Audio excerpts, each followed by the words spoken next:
This is what you start off with. This is your slipcase for the book.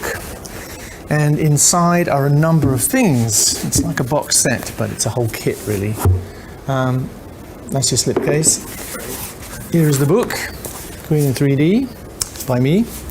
And here is the case for your owl. And this is the stereoscope, which I designed. I mean, I didn't invent the stereoscope. That was invented in the 1830s by a man called Charles Wheatstone. An amazing invention. But this is basically a 21st century Victorian stereoscope, and there is nothing better, I've got to tell you.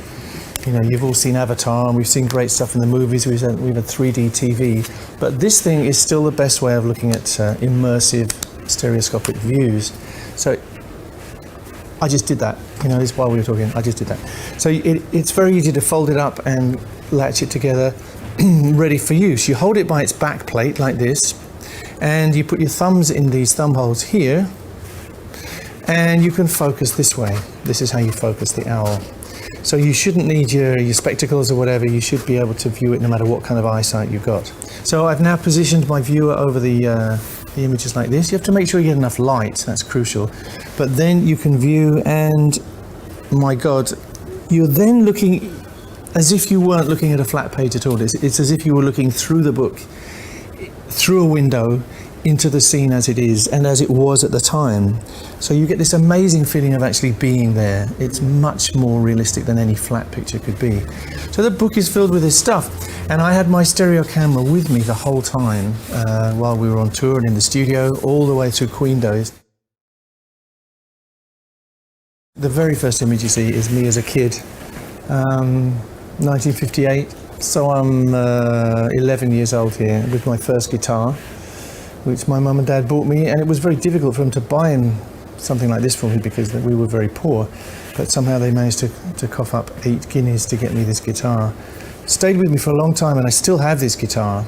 So the next picture in the book is you see me not with a guitar but with this little camera. This is a tiny little 2 and 6penny Woolworths camera. It's not a stereo camera, but I figured out how you could take stereo pictures with this camera by going click, click. So it's called sequential stereos. And basically you're using your mono camera to make stereo pictures.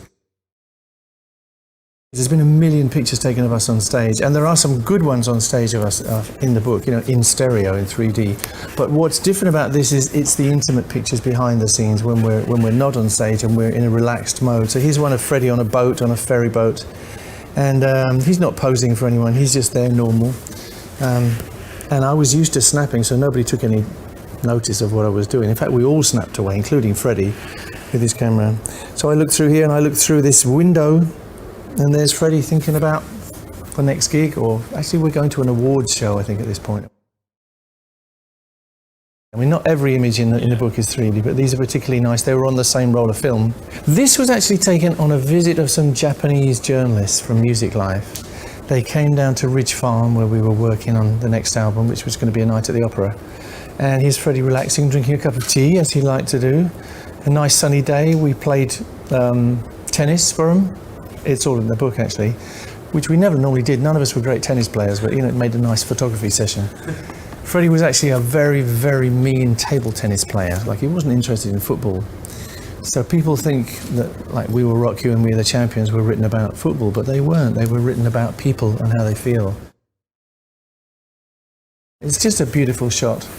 And I took this not with a normal stereo camera, but with a beam splitter on the front of a Pentax. And it needed a little bit of sorting out to make it really enjoyable to view.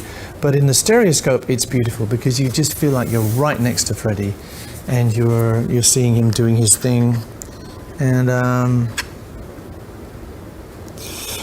it's just a very intimate moment. And I have John and I have Roger doing similarly kind of intimate things. Freddie actually was very shy, and sometimes in the presence of a photographer he would freeze a bit, you know, he'd put on his smile and he would get a little tense, whereas these pictures that you see in this book, none of us are tense, we're just being with each other. I mean, we're not always being nice to each other, but, you know, we're like brothers, or we're family, or like a marriage on the road, you know, we're being normal people.